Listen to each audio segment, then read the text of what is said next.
Rahu Ketu axis को लेके देखिए, सबसे ज्यादा प्रॉब्लम राहु केतु एक्सिस एक ऐसा एक्सिस है पूरे चार्ट में जो आपको सबसे ज्यादा ट्रबल देता है। मतलब एक लिटरल सेंस में कहें, ऐसा नहीं है कि ट्रबल ही देता, बहुत कुछ अच्छा भी देता है, ठीक है। लेकिन ओवरऑल देखा जाए कि वही एक्सिस एक ऐसा है जहां हमेशा अप्स एंड डाउन या फ्लक्चुएशन रहते हैं, चीजें स्टेबल नहीं रहती, पॉजिटिव हो या नेगेटिव। और राहु केतु एक्सिस को आप राहु केतु को हम इंडिपेंडेंटली स्टडी करते हैं, राहु है यहाँ पे, ऐसा होगा वैसा होगा, ठीक। उसको आप एक एक्सिस बना के देखेंगे कि दोनों एक दूसरे के साथ ज्वाइंट है, तो आपको ज्यादा बेटर समझ में आएगा।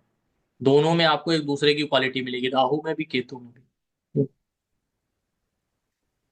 और देखिए, राहु केतु जो है ग्रहण लगाते हैं सन और मून को, तो जब भी आप राहु केतु को स्टडी कीजिए ना, सन और मून के बारे में अच्छे से पता होगा। उन दोनों में आपको सन और मून की क्वालिटी मिलेगी, आप कभी भी चेक कर लीजिएगा उनका। आप देखिए, राहु केतु का अपना कोई नेचर नहीं मिलेगा आपको। वो जो भी नेचर है वो कॉपी कर रहे होते हैं सन और मून का। आप उनका नेचर देख, आप जितनी क्वालिटीज हैं आप उसको देखिए, वो पूरी की पूरी सन और मून को कॉपी कर रहे हो। तो अगर आपको राहु केतु को समझना है ना, तो सन और मून के बारे में अच्छे से बताऊंगा। राहु केतु का अपना बेसिक कोई नेचर उस तरीके से नहीं है। जितनी भी चीजें वो नकल कर रहे होते हैं, वो कॉपी कर रहे होते हैं, वो सब सन और मून की होती हैं। आपको राहु के अंदर जितनी चीजें मिलेंगी, केतु के अंदर भी वो सारी सन और मून वाली मिलेंगी। सन का इमोशन है, सॉरी मून का इमोशन है, सन की रिस्पॉन्सिबिलिटी है, फेम है, शो ऑफ, सब कुछ। इंडिपेंडेंट कुछ नहीं। तो राहु केतु को जब भी स्टडी करना है ना चार्ट में, पहली बात तूने एक साथ स्टडी की, ज्यादा अच्छे से समझना है कि वो आपस में एक दूसरे से मिले हुए हैं, एक दूसरे के आमने सामने हमेशा रहते हैं।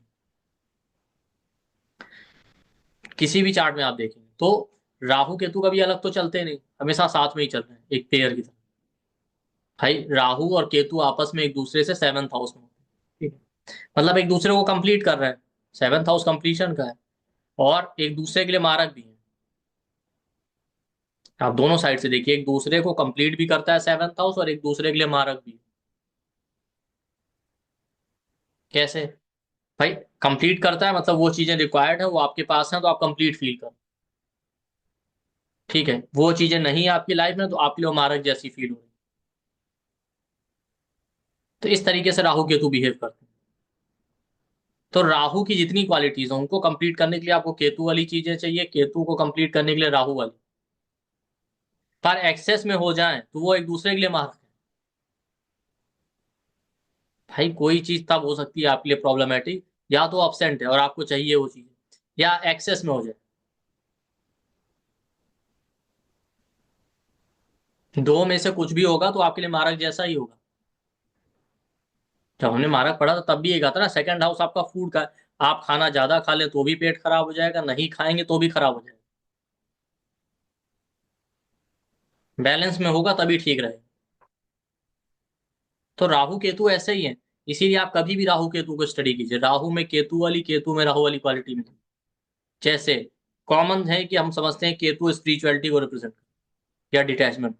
आप देखिएगा राहु जहां बैठता है वहां बैक ऑफ द माइंड यही ट्रेट रहता है कि हमको यहाँ से डिटैच होना है, ठीक। हो नहीं पाते वो अलग बात है। क्यों? क्योंकि राहु का अपना, जिस हाउस में बैठा वो अपने नेचर को कंटिन्यू करेगा।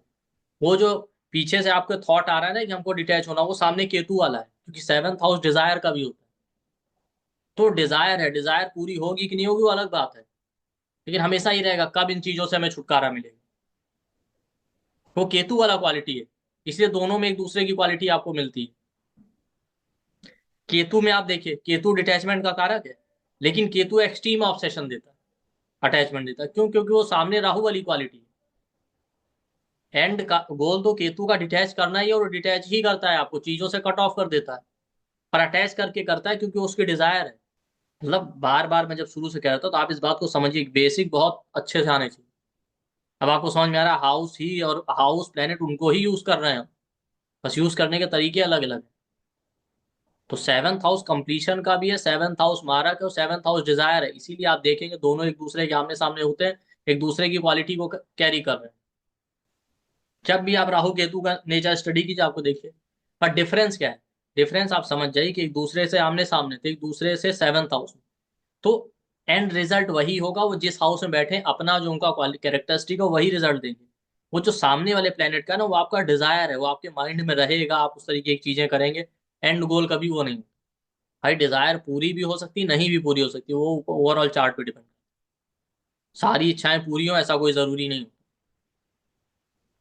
कैसा मैंने आपको एग्जांपल दिया, ठीक है, कि राहु वाले हाउस में आप चाहते हैं डिटैचमेंट, ठीक है।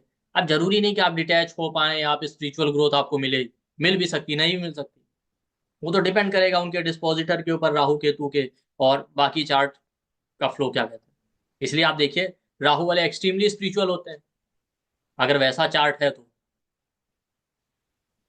आप जितने बहुत सारे स्पिरिचुअल लोग देखेंगे उनका राहु आत्म कारक है, या राहु बहुत प्रोमिनेंट है, सन राहु वाले आप देखिए, वो स्पिरिचुअलिटी वाला क्वालिटी आ ही इसीलिए रहा है, सामने केतु है। बट अब वो पूरा होगा कि नहीं होगा, वो राहु का डिस्पोजिटर, केतु का डिस्पोजिटर, बाकी ओवरऑल चार्ट आपको बता रहा है। तो इन दोनों को स्टडी करना है तो आपको ये पता होना चाहिए कि राहु केतु जो है एक दूसरे को किस तरीके से कंप्लीट कर। अब आप राहु वाले हाउस में केतु वाली जितनी चीजें अप्लाई करेंगे वो सारी फिट बैठेंगी। केतु वाले हाउस में राहु की सारी चीजें फिट बैठेंगी। आप इसीलिए देखिए ना, भाई अगर केतु डिटैचमेंट है तो फिर इतना ऑब्सेशन क्यों होता है चीजों को, जब उसका ये क्वालिटी नहीं है। इसीलिए आप उन दोनों, राहु ऑब्सेशन है देखिए, केतु मिस्टेक है। बिना मिस्टेक, बिना ऑब्सेशन के थोड़ी होता है। आप इमोशनल होंगे, ऑब्सेस्ड है किसी चीज को लेके, एक्सट्रीम डिजायर है, तभी आप गलती करेंगे। राहु आपका फॉरेन कल्चर कम्युनिटी या दूसरे कास्ट कम्युनिटी को रिप्रेजेंट करता है, केतु आपकी अपनी कम्युनिटी। आप देखिए केतु, केतु जहां भी होता है ना, वहां आप अपने जैसे लोग पसंद करते हैं। लगन में केतु वाला हमेशा आइसोलेशन में रहना चाहेगा, मून केतु वाला हमेशा अकेले रहना चाहेगा। पर वो अपने जैसे लोग, अपनी फैमिली, अपने सराउंडिंग के जो लोग हैं उनके साथ, वैसा नहीं होता कि उनको छोड़ के रहना चाहते। कभी भी आप देखिए, मून केतु, लगन केतु, आइसोलेशन का मतलब ये नहीं तो बिल्कुल अकेलापन पसंद करेंगे, ये अपने लोग पसंद करते हैं। जिन लोगों को ये पसंद करते हैं, अपनी फैमिली, अपनी सोसाइटी, अपनी कम्युनिटी, उनसे घिरे रहना चाहते हैं। इसलिए आप देखिए, लोगों का अक्सर क्वेश्चन होता है क्या केतु है तो मैरिज नहीं होगी, सेवंथ हाउस में, ट्वेल्थ हाउस में वीनस के साथ, या ऐसा कुछ नहीं है। केतु होगा तो भी मैरिज होगी, उसका केतु से कोई लेना देना नहीं उसका। ये नहीं कि आपके चार्ट में योग तो देखना ही, लेकिन आप दूसरा साइड देखिए, केतु एक फैमिली रिप्रेजेंट करता है। केतु बताता है आप दूसरी फैमिली बनाना चाहते हैं, चाहे वो आपके इन लॉज की फैमिली हो, आप मैरिज कर रहे हैं तो, या आप स्पिरिचुअल फैमिली कोई बना रहे हैं। आप अपनी फैमिली से हट के कोई ना कोई कम्युनिटी क्रिएट करते हैं ना, आप स्पिरिचुअल उसमें जाते हैं तो भी एक फैमिली आप बना लेते हैं। कोई ग्रुप है, आश्रम है, या अपने जैसे दो चार लोग आप इकट्ठा कर लेते हैं, तो कोई तो सर्कल आप बना ही रहे। केतु जहां भी होगा ना, वहां पे एक सर्कल बनाएगा, ठीक, उस सर्कल के बाहर आपको नहीं जाना। राहु उसके सामने, राहु अपोजिट है, राहु हमेशा सर्कल के बाहर जाना चाहिए। ठीक, एक दूसरे को ही कंप्लीट करते हैं, और एक दूसरे के लिए मारक है अगर एक्सेस में हो जाए।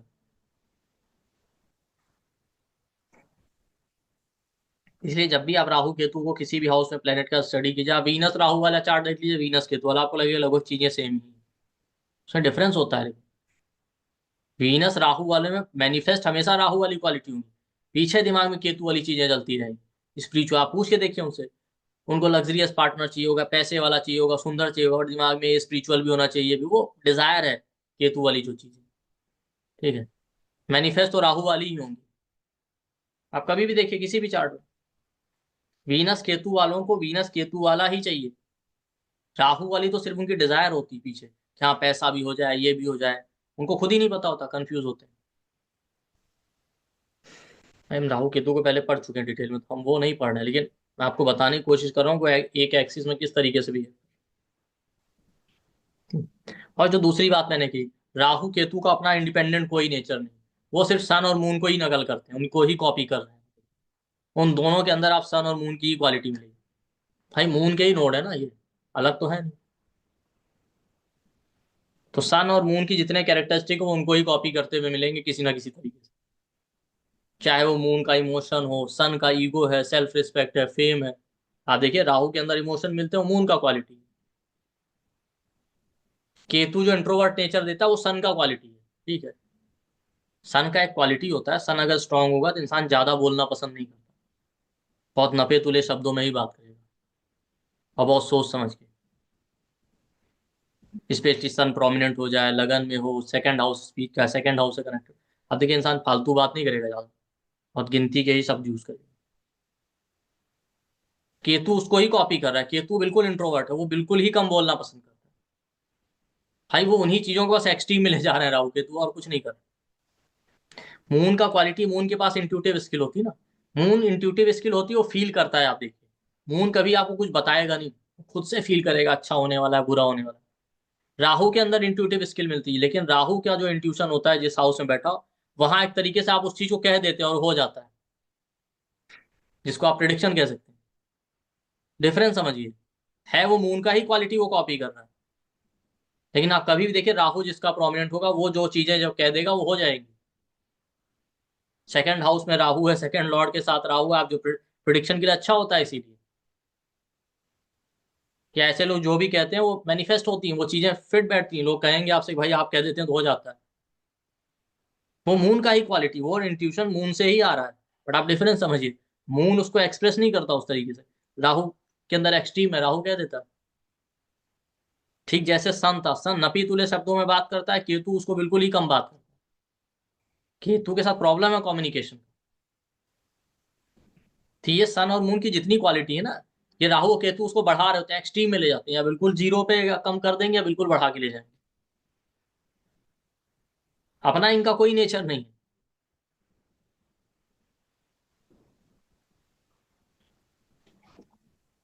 कि अपना खुद का कोई ओरिजिनल इनका नेचर है।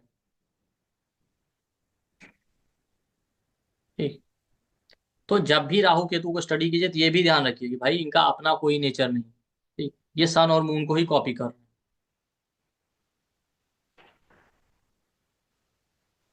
तो सन और मून के बारे में आपने अच्छे से स्टडी किया होगा, तो आपको समझ में आएगा कि भाई ये किस तरीके से रिजल्ट देगा। तो ये हमेशा ध्यान रखिएगा कि इन दो चीजों को आप समझ जाएंगे। आप सन और मून के बारे में पूरा डिटेल आप स्टडी कर लीजिए, तो पता चल जाएगा कि हाँ ये किस तरीके से काम। आप एक एक क्वालिटी सन की लिखिए ना, एक एक कारक, और एक एक कारक मून के लिखिए, और अप्लाई करके आप देखिए। आप इसीलिए देखिए ना, राहु वालों से ज्यादा कोई इमोशनल नहीं होता। राहु वाले एरिया में आप सबसे ज्यादा इमोशनल होते हैं। और सबसे ज्यादा ना इमोशनली कोल्ड भी आप वहीं पे होते हैं। ये इमोशन वाला क्वालिटी मून का है। मून भी ऐसे ही बिहेव करता है। मून देखिए कैंसर जिस हाउस में हो, कैंसर लगन वालों को देखिए एक्सट्रीमली इमोशनल होंगे, और एक्सट्रीमली इमोशनली कोल्ड होते हैं। अगर आपसे नहीं बनेगी या कुछ गड़बड़ हो जाएगी तो बिल्कुल इमोशनल अटैचमेंट होगा, बिल्कुल आपको भाव नहीं देंगे। तो दोनों चीजें आपको मून और कैंसर में मिलेंगी। वही राहु करता है। राहु उसको और एक्सट्रीम में ले जाता है। जब राहु वाली जगह पे आप इमोशनल होते हैं, एक्सट्रीमली इमोशनल, मून से भी ज्यादा, कोई कंट्रोल नहीं होता, आउट ऑफ कंट्रोल। और जब कोल्ड होंगे इमोशनली तो बिल्कुल ही कोल्ड हो जाएंगे, कोई फर्क नहीं पड़ रहा। तो राहु और केतु ये इसी तरीके से एक साथ बिहेव कर रहे हैं। अभी मैं आपको कारक तत्व तो आपको बता दूंगा तो आपको समझ में आ जाएगा। ठीक, लेकिन ये इसी तरीके से आपको देखना है। और हमेशा ही आमने सामने ही होते हैं, इसलिए कहीं भी आप देखिए अलग अलग नहीं होते, इनका डिग्री भी सेम होता है।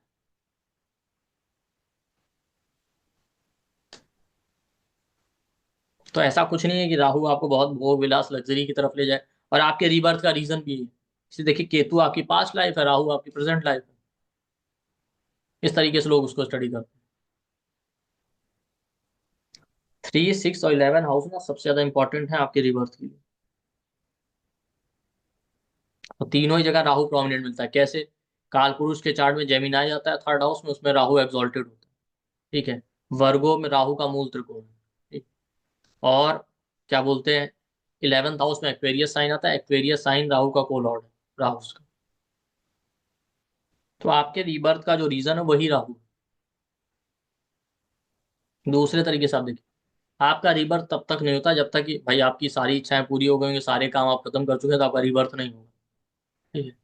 आपके रिबर्थ का रीजन है कोई ना कोई डिजायर बाकी है, कोई ना कोई कर्म अधूरे रह गया, तब आपका रिबर्थ हो रहा है।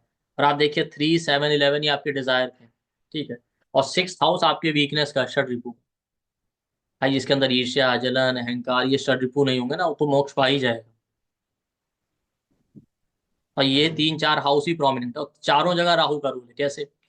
जेमिनाई में राहु एक्सॉल्टेड है, थर्ड हाउस का साइन है। 6th हाउस वर्गो में वो मूल त्रिकोण है उसका। 11th हाउस एक्वेरियस का कोलॉर्ड है। और 7th हाउस में दिग्बली। और राहु बताता है हमारी डिजायर्स। दूसरे तरीके से आप देख सकते हैं, मान लेते हैं आपको नहीं समझ में आता है कि कोई पुनर्जन्म में इस तरीके से कुछ होता है, नहीं मानते आप कि होता है, फिर भी आपको चार्ट तो देखना ही है। तो मान लेते हैं कि आप नहीं मानते कि कुछ भी पुनर्जन्म या उस तरीके से होता है, ठीक है, आप वैसे ही चलते हैं हाँ साइंस के हिसाब से कि हमारे पेरेंट्स ही आपका बाप, तो भी आप देखिए थर्ड हाउस क्या होता है, 9 से 7 होता है, फादर का reproductive part, 7th house reproductive part का, ठीक। इसके बाद ना आप दूसरे तरीके से देखिए, अब 11th हाउस, ठीक, सबसे इंपॉर्टेंट इसमें 11th हाउस ही होता है आपके रिवर, ठीक है। 11th हाउस थर्ड से 9th, उस 9th हाउस होता है क्रिएशन का, तो उससे जो क्रिएशन हो रहा है वो आप है।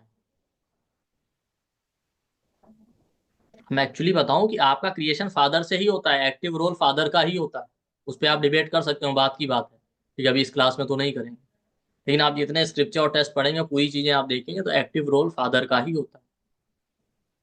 हमारे यहाँ जो सेक्स डिटर्मिनेशन होता है बच्चे का वो फादर पे ही होता है, एक्स वाई है कि एक्स एक्स है, फीमेल पे नहीं होता है, फीमेल का पैसिव रोल होता है। फीमेल का आप ओवरऑल नेचर भी स्टडी करेंगे तो फीमेल का नेचर नहीं है बहुत ज्यादा क्रिएशन करने का, उनका नेचर प्रिजर्व करने का ही होता है। अब बाकी अभी जो चेंजेस दिख रहे हैं आपको सोसाइटी में वो अलग चीज है, हम उस पर अभी नहीं जा रहे हैं। तो वहां से जो क्रिएशन हो रहा है वो 11th हाउस है, ठीक। दूसरे तरीके से आप देखिए, थर्ड हाउस होता है आपका मैथुन भाव, आपका सेक्सुअल ओरिएंटेशन जो हम देखते हैं थर्ड हाउस से देखते हैं, क्योंकि थर्ड हाउस एट्थ एट्थ से एट्थ है, ठीक। अब देखिए 11th हाउस 9 से थर्ड है, फादर का सेक्सुअल ओरिएंटेशन, ठीक। सिक्स हाउस का रोल कैसे, सिक्स हाउस फोर्थ से थर्ड है मदर का, ठीक है, और 11th हाउस सिक्स से सिक्स, तो वहां से आप देख सकते हैं 11th हाउस कितना इंपॉर्टेंट। तो इसमें जितने हाउस हैं 3 6 7 11, इसमें 11th हाउस सबसे प्रोमिनेंट है। इसीलिए जब आप चार्ट स्टडी करते हैं ना, अभी नहीं, अभी तो आप पहले जब ये सब पढ़ लेंगे कभी फ्यूचर में, ठीक है, जब भी हम प्रॉब्लम देखते हैं खासकर हेल्थ वाली प्रॉब्लम अगर आप देखें तो सन से देखा जाता है अगर आपको जेनेटिक प्रॉब्लम है कि नहीं। कोई प्रॉब्लम आपके बर्थ के समय या बर्थ के पहले से वो सन बताता है, उसके लिए सन ज्यादा इंपॉर्टेंट होता है, ठीक? आपको प्रॉब्लम आपके बर्थ के बाद आया, डेवलपमेंटल डिफेक्ट है या कोई भी चीज है या ब्लड रिलेटेड जो चीजें वो सब मून उसमें प्रोमिनेंट होता है, या मून से हाउसेस ज्यादा प्रोमिनेंट होता है, क्योंकि वो प्रॉब्लम आपके बर्थ के बाद आया, आप पैदा हुए थे ठीक ठाक थे, सब कुछ था, प्रॉपर डेवलपमेंट नहीं हुआ, ब्लड फ्लो रिलेटेड प्रॉब्लम है, ब्लड की वजह से प्रॉपर न्यूट्रिशन नहीं मिला, जो कुछ भी है वो सब मून बताता है, और लगन बताता है बर्थ के समय का, खासकर जब हेल्थ वाला स्टडी करते हैं तब ऐसे ही देखते हैं। उसका रीजन यही है। तो ये जो हाउस अभी हमने देखे ना, जब आप आगे पढ़ेंगे तो 11th हाउस बेसिकली आपके प्रोटेक्शन का होता है, सन से 11th हाउस आप देखते हैं जब जेनेटिक डिजीज होती है, उसका रीजन ये है कि 11th हाउस सबसे इंपॉर्टेंट है आपके बर्थ के लिए, रीबर्थ के लिए। तो राहु आपके रीबर्थ का कारण है, ठीक है, आपका जो बर्थ हुआ है उसमें सबसे प्रोमिनेंट रोल यही है राहु का, बिना राहु के पॉसिबल नहीं है कि आपका बर्थ हो जाए। तो हमेशा इस चीज को ध्यान रखिए जब भी आप चार्ट देख रहे हैं ना, राहु केतु को लेकर, तो आप इंडिपेंडेंटली नहीं, आपको अगर उनके सिग्निफिकेशन रखने हैं या उनके सिग्निफिकेशन आपको पता होने चाहिए तो आप दोनों को समझ लीजिए किस तरीके से काम कर रहे हैं, आपको पता चल जाएगा कि ये किस तरीके से रिजल्ट देते हैं। कि राहु केतु के जो ट्रेट है वो आप देखिए, वो आपको पता ही है। जैसे आप देखते होंगे केतु राहु वाले हाउस में आप झूठ बोलते हैं, केतु वाले हाउस में भी इंसान झूठ, कभी भी आप ट्राई कीजिए, केतु वाला इंसान भी झूठ बोलता हुआ मिलेगा, बट राहु वाले बड़े बड़े झूठ बोल लेते हैं, केतु वाला छोटी छोटी बातों में झूठ बोलेगा, कई बार जिनका कोई मतलब भी नहीं हो, और सिर्फ इसलिए कि हमारा ईगो ना हर्ट हो जाए। आप लोग के लिए इंपॉर्टेंट अनाउंसमेंट है कि हमारा 11 डेज का क्लास आ रहा है भृगु एस्ट्रो वास्तु के ऊपर, जिसमें हमें चार्ट से जान सकते हैं वास्तु रिलेटेड प्रिडिक्शन कैसे करना है, क्या प्रॉब्लम आ रहा है उसका रेमेडी कैसे करें, तो ये पूरा एस्ट्रो वास्तु पे क्लास होगा, 11 डेज का क्लास है, क्लासेस स्टार्ट होंगी 15 दिसंबर से, 15 दिसंबर से आपकी क्लास चलेगी, और 11 डेज का क्लास है। क्लास का टाइमिंग होगा 7 PM से 8:30 PM तक, इसका रिकॉर्डिंग सर्टिफिकेट और PDF आपको सब कुछ मिलेगा। इसका जो एनर्जी एक्सचेंज वो 15,999 है। बट जो हमारे यहाँ जैसा कि आपको पता है कि अलग अलग डिस्काउंट ऑफर अवेलेबल रहते हैं, तो अभी जो डिस्काउंट ऑफर चल रहा है वो आपका 60% का डिस्काउंट है, तो आप 6399 यानी 6,399 पे करके एनरोल कर सकते हैं। पर ये डिस्काउंट ऑफर सिर्फ ये वीडियो अपलोड होने के बाद एक से 2 दिन तक ये अवेलेबल रहेगा, उसके बाद हम लोग इसको चेंज करते रहेंगे। तो ये इनिशियल डिस्काउंट ऑफर है। तो अभी आप 6399 पे करके एनरोल कर सकते हैं। आप हमारे वीडियो के डिस्क्रिप्शन बॉक्स में जाएंगे और या कमेंट सेक्शन में, तो हमारा नंबर 9990369555 आपको मिल जाएगा। वहाँ पे आपको कोर्स की सारी डिटेल मिल जाएगी। आप इस नंबर पे कॉल या व्हाट्सएप करके फर्दर इंक्वायरी कर सकते हैं और पेमेंट डिटेल लेके एनरोल भी कर सकते हैं। तो इसमें हम लोग जो है एस्ट्रो वास्तु वास्तु से रिलेटेड सारी चीज़ें कवर करेंगे। और 12 हाउस के क्या सिग्निफिकेशन होते हैं वास्तु के अकॉर्डिंग, 12 हाउस, 12 साइन, 12 साइन के अलावा 9 प्लेनेट, उन सबको, और क्या डिफरेंस है ट्रेडिशनल वास्तु और एस्ट्रो वास्तु में, अलग अलग तत्वों का क्या इफेक्ट होता है, किस तरीके से चार्ट से आप वास्तु रिलेटेड प्रिडिक्शन करें, कौन सी जगह पे क्या प्रॉब्लम आ रहा है, कौन सा आइटम किस डायरेक्शन में रखा है अपने घर में, वहां से क्या प्रॉब्लम आ रहा है, और फिर अलग अलग चीजों का रेमेडी कैसे करें, मेन गेट का क्या डायरेक्शन होना चाहिए, फ्लोर मैप कैसा होना चाहिए, एंट्री गेट कैसा होना चाहिए, वास्तु से हम हेल्थ, करियर, रिलेशनशिप, ये सारी प्रॉब्लम देखेंगे। इसमें हम लोग लगन chart, moon chart, Nauman chart और नौतारा चक्र का यूज करेंगे। और इसके अलावा सर्वतोभद्र चक्र का भी यूज करेंगे। दशा ट्रांजिट का क्या रोल होता है, ठीक है, और स्नैपशॉट तरीके से वास्तु रिलेटेड प्रिडिक्शन कैसे करना है, ये भी हम देखेंगे। इसमें नक्षत्रों का भी हम लोग यूज करेंगे और चार्ट से देखेंगे कौन से वास्तु दोष है आपके यहाँ। ठीक है, और अष्टक का यूज हम रेमेडी में कैसे करें, कौन सा सुटेबल हाउस नंबर है। और हर एक क्लास के बाद डेली डाउट सेशन होगा, जैसा कि हमारे यहाँ होता है, और आपको रिकॉर्डिंग सर्टिफिकेट पीडीएफ मिलेगा। तो सारी चीजें हम लोग डिटेल में कवर करने वाले हैं। और ये बेसिकली आपको यही कोर्स जो है एस्ट्रो वास्तु, कहीं भृगु एस्ट्रो वास्तु नाम से मिलेगा, और सेम ही चीज है। तो इसमें हम लोग ये चीजें डिटेल में कवर करने वाले हैं। तो अगर आप लोग इंटरेस्टेड हैं तो इसका बेनिफिट उठाइए कोर्स को ज्वाइन करके। ठीक है, इससे आपकी प्रोडिक्शन में बहुत इंप्रूवमेंट आएगा। अगर आप प्रोफेशनली भी एस्ट्रोलॉजी कर रहे हैं या नहीं भी प्रोफेशनली कर रहे हैं, अपना पर्सनल बेनिफिट के लिए कर रहे हैं, तब भी आपका प्रोडिक्शन भी इंप्रूव होगा। आपको बहुत सारी प्रॉब्लम का सॉल्यूशन भी वास्तु से मिल जाएगा। जैसे बहुत सारी चीजें, जैसे रिसेंट का मैं एक एक्सपीरियंस शेयर करता हूँ कि एक चार्ट आया हमारे सामने। मैंने उसको देखा, मैंने कहा कि लगता है आपके घर के आसपास सांप है, घर में अक्सर सांप निकल आते हैं। तो उनका, आप सही कह रहे हैं, हमारे घर जहाँ कंस्ट्रक्शन अभी चल रहा है ना, वहाँ बगल खाली एरिया, तो वहाँ सांप बहुत है, तो अक्सर आ जाते हैं।